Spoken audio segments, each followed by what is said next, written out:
ethical practice ng paggamit ng AI? We can use AI as reference, yes, to get idea, okay?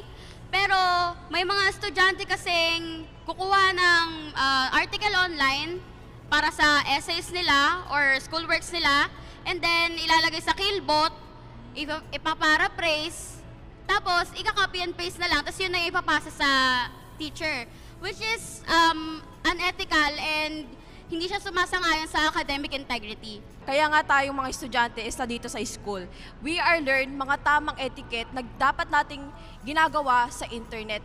Sa isang example mo na estudyante is kumukuha ng article based on internet, well, that's not the fault of AI. Ang gamit lang kasi po ng AI is to assist.